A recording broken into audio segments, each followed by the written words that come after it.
Nakatikim na ba kayo nito? Ops, shawarma rice nga pala to, na Hungarian sausage yung gamit. Kita nyo naman, itsuro pa lang, nakakatakam na. Umpisahan natin sa garlic sauce. Meron akong mayo dito. Salad dressing yan, pero kalasa po siya ng Lady's Choice mayonnaise. Tapos, lagyan lang natin ng garlic. Syempre, dumihin natin. Isang kutsarang suka, paminta, pinch ng iodized salt, tapos sugar. Bahala na kayo sa tamis na gusto nyo. Tapos, haluin lang natin. Lagyan natin ng konting tubig. Yung tipong hindi naman siya magiging watery masyado. Yung tamang lapot lang na ganito. Maghiwa lang tayo ng puting sibuyas dito, yung manipes. Yung pipino, tanggalin yung buto. At saka yung kamatis, tatanggalin din natin yung buto, hiwayan ng maninipis din. Ito na pala sila. Ito yung sausage na gamit natin, McKenny. Lutuin lang natin ng ganito. Tapos sa fried rice naman na Java rice, yung pinaglutuan ng sausage, bawasan yung mantika, dagdagan ng butter, and then garlic. Tapos pinch ng turmeric powder, 2. So, wag natin papawala yan kasi hindi yan nagpapasarap. Sangag lang natin ng ganyan. Wala namang kahit anong asin. Then, sari natin sa plate yung rice, yung sibuyas, kamatis, at yung pipino. Tapos, ilagyan na natin itong napagkasarap na sausage na to. Tapos, mag-drizzle na tayo dito ng garlic sauce. Tara, kain na tayo. Eto na po yung ating shawarma rice na Hungarian sausage. Yun, water muna tayo. Water. Natamad ako magbaso.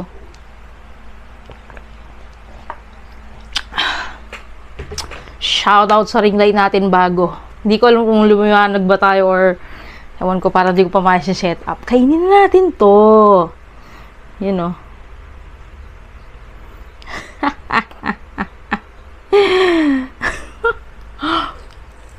Mm.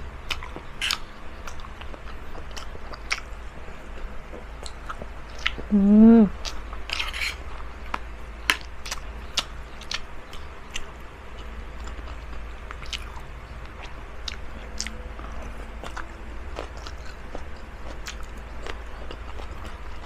Ito ka.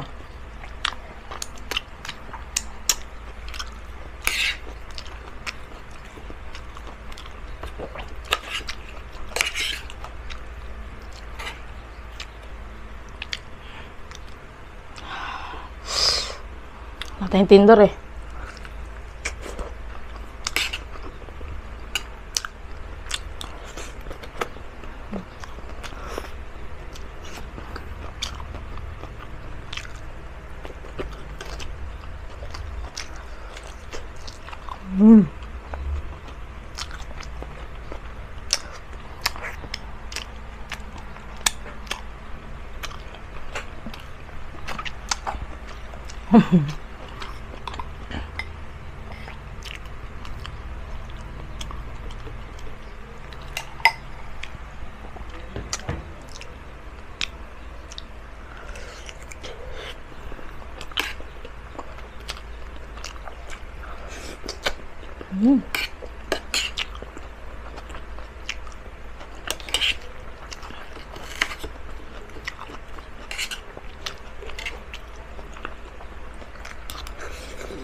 Alam nyo, ang sarap ng McKenny na sausage, promise.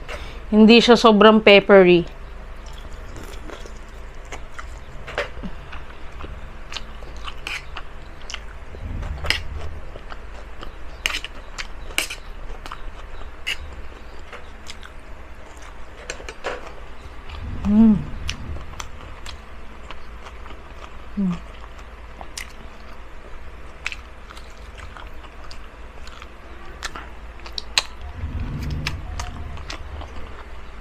Yung dating nabili ko nito, spicy naman yun.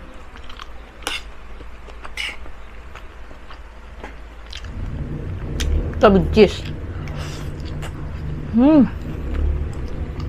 Panalo kahit garlic sauce lang.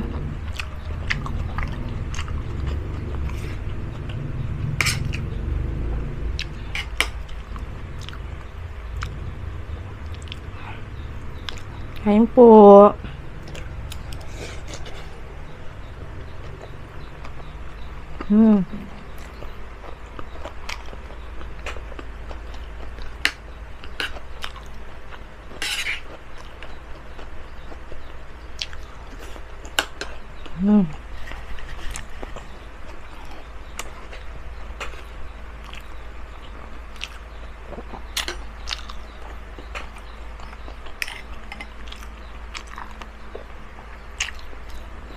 Ito yung maganda pag homemade eh, no? Unlimited yung sauce. Sarap. Hindi na kailangan mag-gisa ng shawarma talaga. Hungarian sausage lang, pwede na. Mura lang ito.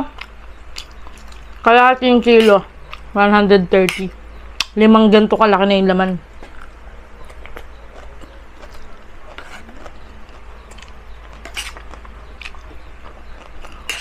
Sibuyas.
Haluin natin sa kanin.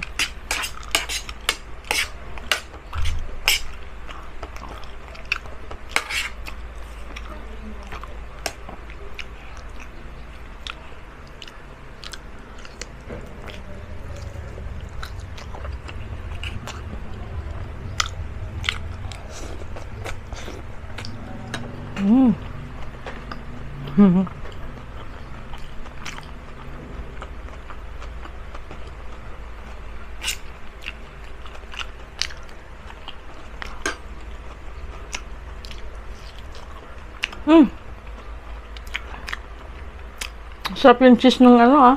Ito ah.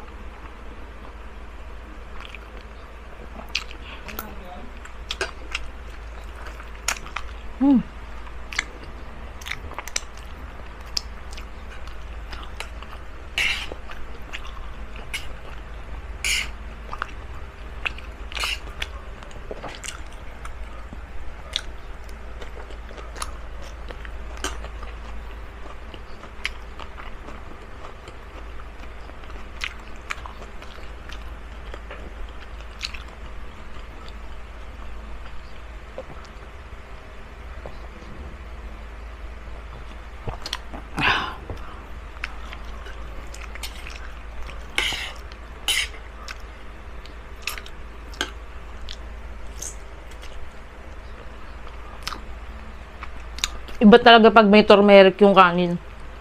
Unlike pag kinulay lang at suwete, iba yung sarap niya. Sumasama dun sa lasa. Shawarma talaga. I mean, hindi mo authentic na shawarma na eh. Masarap lang siya. Bagay siya dun sa garlic sauce.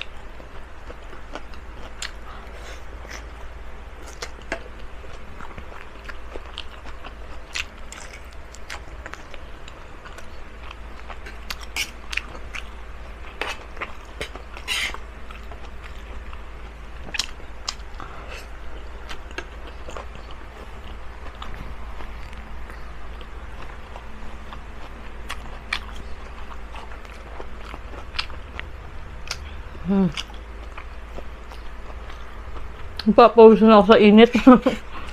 Tanghalin tapat eh. Galing ako ng panggabi.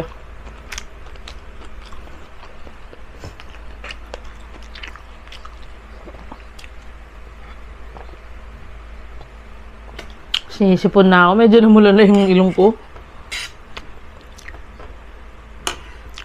Ma-pepper kasi siya pero hindi sobra. Kaya nakakasipon pa din. Tapos yung ano tawag dito, yung garlic kasi 'di ba? Ang sarap, lasang-lasang garlic.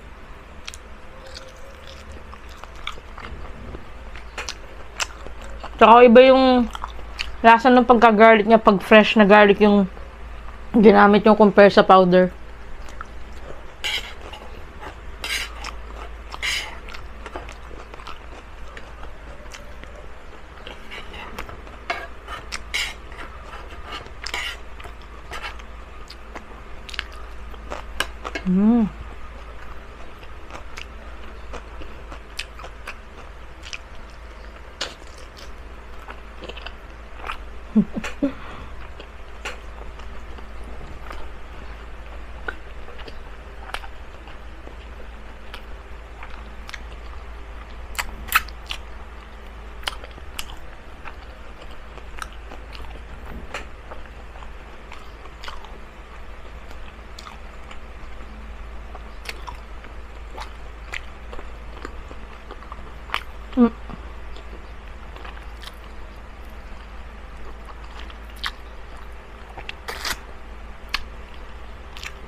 Yun lang mga kabsat, nabusog na naman po tayo.